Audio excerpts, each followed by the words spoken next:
Bom dia. Um prazer estar aqui. Eu gostei do título, né? Efetividade. Como é que está o título mesmo? É uma pergunta: efetividade jurídica por vias transversas? Então, Gino deu um pouco o lado de governo, e eu passei muito tempo no governo também, pensando e refletindo sobre programas de compliance. Só que nesse ano e meio que eu estou fora, eu passei um tempo no setor privado e comecei a ver os programas de compliance pelo lado das empresas e ver como é que o governo influencia as empresas e o comportamento dessas empresas. E é interessante ver como o governo é um driver assim, espetacular de mudança do comportamento das empresas. Então, vou separar essa apresentação em 2 rodadas e eu vou tentar mostrar para vocês como é que a influência do governo está, em certa medida, modificando como as empresas veem corrupção, como as empresas tratam os seus programas de compliance e de que maneira elas estão tentando se adequar. Para a gente ver também um pouco se os incentivos estão na medida certa, se eles estão exagerados, se eles estão equilibrados, onde que a coisa está estourando. Então, indo para a primeira rodada. Antes da lei anticorrupção, antes desses escândalos todos estourarem, as empresas já tinham programas de compliance. Eu chamaria esses programas de compliance de empty shells. Você tinha uma estrutura de compliance que era um código de conduta, um comitê de auditoria de risco e um regimento que, em certa medida, regulamentava a relação de um gerente de compliance e a estrutura mais corporativa da empresa, né? O que está acontecendo, como é que está funcionando o comercial, mas era algo assim muito inicial, pouca ênfase, pouco conhecimento da própria empresa, era algo como se fosse um departamento ad hoc, né? E eu acho que sempre foi tratado como algo pouco relevante e talvez falando num trajar mais próximo do que a empresa custo. Se é algo que a gente precisa ter, custa tanto. Então, eu me lembro, por exemplo, que quando eu estava no escritório, as empresas interessadas em fazer programas de compliance, a primeira coisa que elas me perguntavam é quantas pessoas eu preciso ter, né? O quanto isso vai custar. Esse foi o primeiro momento, esse ciclo dessa primeira rodada. E aí veio Lava Jato.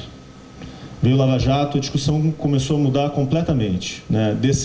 Dessa estrutura tripartite super simples, né? Num código de conduta, de um comitê e de um regimento interno, você já começou a discutir quais são os riscos da empresa, quais os contatos dessa empresa com o setor público, né? Onde que ela toca, onde existe oportunidade de corrupção, né? Uma coisa que não existia antes. As empresas foram para um segundo momento vendo, bom, tudo bem, eu tenho esse mapeamento de risco, mas... E aí saiu o decreto, né? O decreto que veio falando, olha, se você quiser fazer um programa de compliance, você tem que observar X, N mais K características, e essas N mais K características vão te dar um redutor numa eventual multa que você vai sofrer caso exista algum problema mais à frente. As empresas falam, então são A, B, C, D, E, F que eu tenho que fazer? Ok. Como é que isso significa dentro da minha estrutura corporativa? Nossa, e o mundo é completamente diferente. E discussões muito interessantes estão surgindo. Então, por exemplo, você vai ficar focando só no comercial? Não. Onde que está a origem e confusão dentro de uma empresa? Contabilidade, como as coisas estão sendo registradas, né? O que está acontecendo ali dentro? Isso é uma discussão que antes, em certa medida, era feita sob o ponto de vista mais formal, né? Se estava registrado, se o dinheiro que está saindo está justificado ou não está justificado, mas no que está sendo gasto, se aquela linha, aquele específico pagamento, serviu para quê, de que forma, foi para quem, está dentro de um valor razoável ou não está. Isso era uma discussão, eu vivi isso dentro de empresas, nova. Você pode falar, não é, isso está há muito tempo articulado. Não está articulado. Relação com terceiros. Eu acho que não tem nenhum caso da Lava Jato que não tenha, posso estar equivocado aqui, uma discussão que envolva um consultor, um operador, um broker, um agente, um representante. Então, a ideia da terceirização da corrupção era algo muito famoso dentro do Brasil. As pessoas jogavam para um lado e falavam, bom, e aí vem os critérios, eu me lembro você falando do willful blindness, né? Eu falei, não quero ver isso, alguém vai fazer essa história para mim. É a história de contratar alguém que resolva, né? Quem nunca ouviu essa frase, né? Eu quero contratar alguém que resolva. E problema, quando você joga a relação para o terceiro de volta para a empresa que está contratando aquele terceiro, muda toda a lógica de incentivo. Então, o problema é seu. Não é porque você contratou um terceiro que você está fora da jogada. Isso mudou muito. E dentro do comercial, olha só que coisa interessante. As pessoas estão começando a refletir sobre meta. Porque metas inatingíveis levam a comportamentos inadequados. Se você coloca uma lógica absolutamente infactível, isso vai gerar consequências. Então as pessoas já estão refletindo, inclusive, sobre formas de remuneração. Então, a gente está pensando numa primeira rodada em que a gente está simplesmente com uma estrutura meramente formal. De novo, eu repito só para ficar na cabeça. Um código de conduta, um comitê de auditoria e risco, esses comitês variam os nomes das mais diferentes formas, e um regimento interno.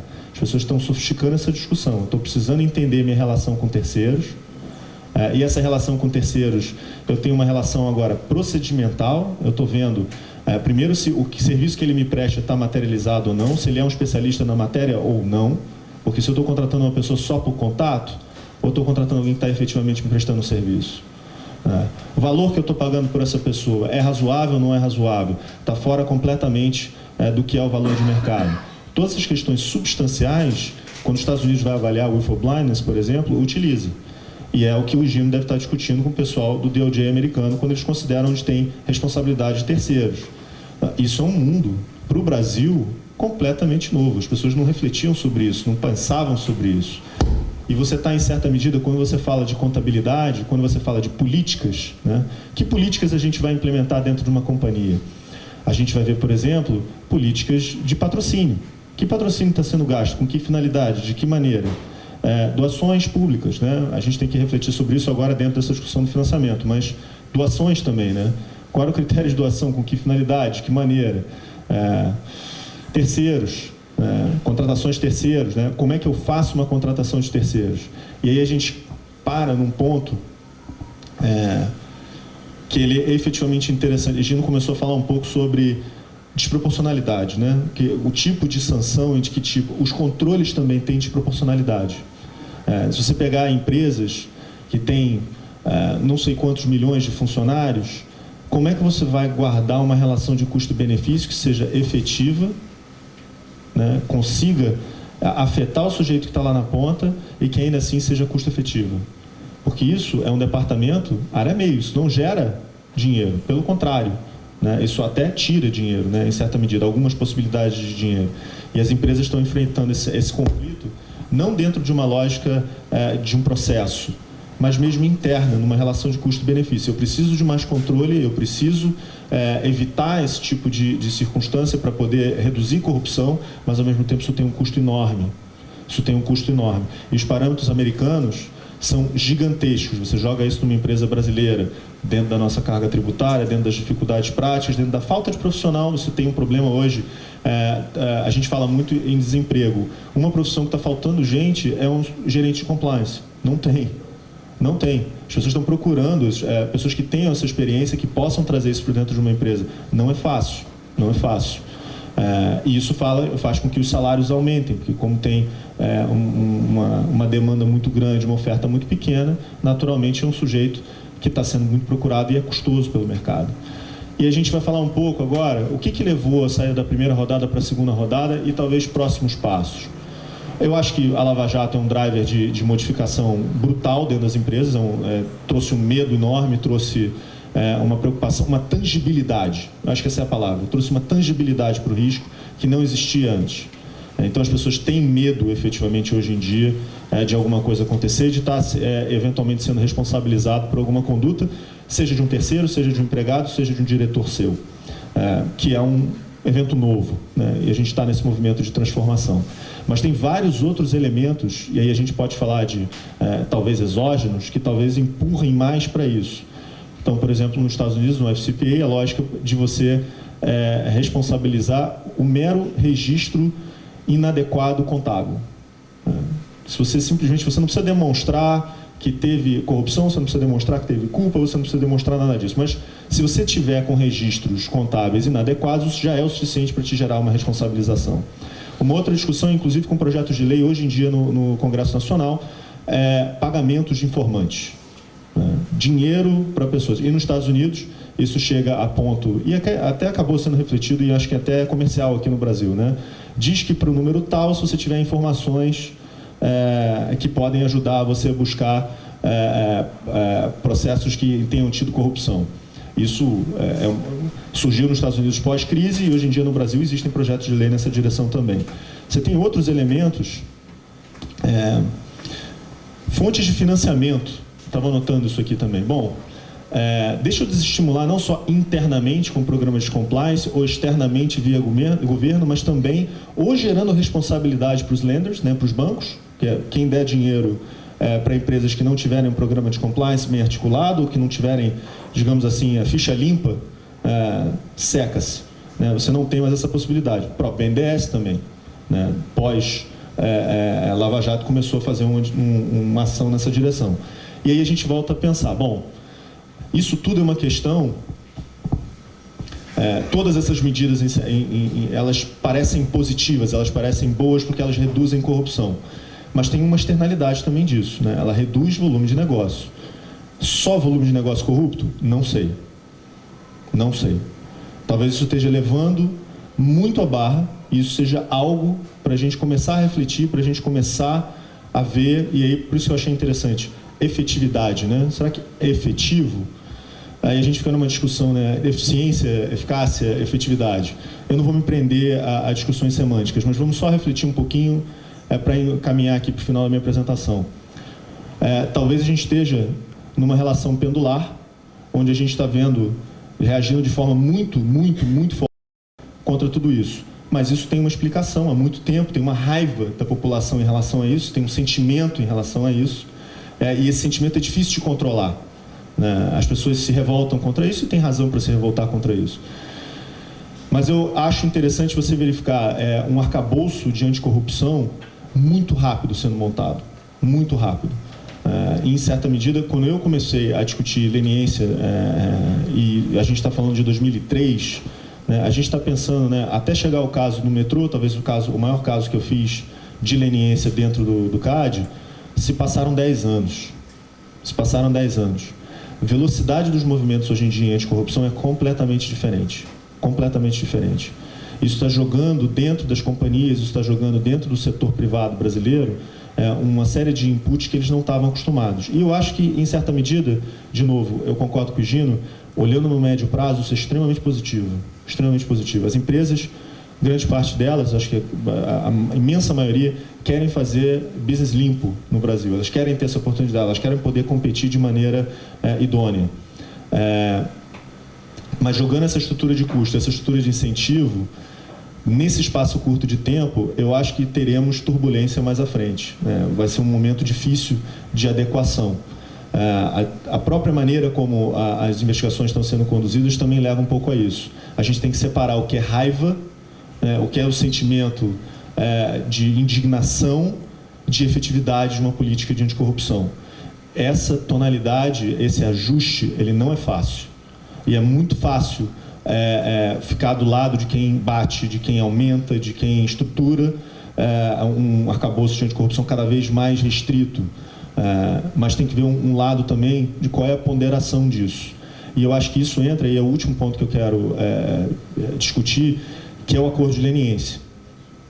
Como não tem a parte de imunidade criminal, né, quando a gente faz essa discussão, você fica pensando, não, mas é diferente, você não tem uma situação setorial como você tem num cartel, né, onde você pega todas as empresas, você dá imunidade para uma e combate as outras. Você também tem aspectos setoriais de corrupção. Inclusive, grande parte das investigações que acontecem no Brasil e fora, porque é the way you do business in a given market. Então, se você paga, se tem um broker lá pagando para fazer business e conseguir business, é muito provável que outros também, daquele mesmo setor, estejam fazendo isso. Então, as investigações são setoriais. Elas são setoriais. E você não tem um modelo de corrida como você tem no antitruste, não pelo menos no formato que gera imunidade. Então, é outra coisa a se pensar. Porque, embora a gente não estivesse refletindo sobre um aspecto setorial em corrupção, ele também existe. Ele também existe. Então, eu queria na verdade, responder essa pergunta com outra pergunta, né? Será que é efetivo? A gente tem hoje os incentivos corretos? Eu não sei. Eu não sei. Eu acho que a gente está no meio do olho do furacão. E no meio do olho furacão é o pior momento da vida para se tomar decisão. Isso no aspecto pessoal, no aspecto profissional e também no aspecto político. Ao mesmo tempo, o aspecto político tem um negócio bastante engraçado. São esses momentos que viabilizam mudanças estruturais. Então, essa equação ela não é fácil, mas eu confio que as pessoas estejam aplicando. Eu coloco o Gino como uma delas, eu fui uma dessas pessoas também durante muito tempo. É difícil ter equilíbrio nessa hora, é difícil ter equilíbrio. Se você gera uma situação em que você faz um acordo, é porque você está sendo forçado a fazer um acordo, você quer fazer um acordão. Se você não faz o acordo, é porque você está sendo restrito demais. Então não tem palavra certa. Em certa medida, os agentes públicos têm que agir com responsabilidade e também com um pouco de consciência de que eles estão no meio desse furacão. Essa é uma mensagem sem resposta. Obrigado. Ragazzo, obrigado. E interessante essa oposição e esse pêndulo que você fez entre a raiva contra o criminoso e a racionalidade da política eficiente em relação ao campo. Também é interessante notar essa diferença de velocidade, né, entre compliance para anticorrupção e compliance para cartel. No CAD, embora compliance já tenha aparecido faz tempo, nós, no escritório de advocacia, oferecemos já um bom tempo o produto compliance, mas as empresas não compram. Começaram a comprar quando o CAD começou a aplicar multas mais pesadas em relação a cartel, e também do ponto de vista desse mercado, quando surgiu a anticorrupção, aí o empresário também aproveita e coloca, já da perspectiva do custo, bom, preciso de uma anticorrupção, já coloca no mesmo pacote o compliance antitrust, né? E é bem essa perspectiva do empresário.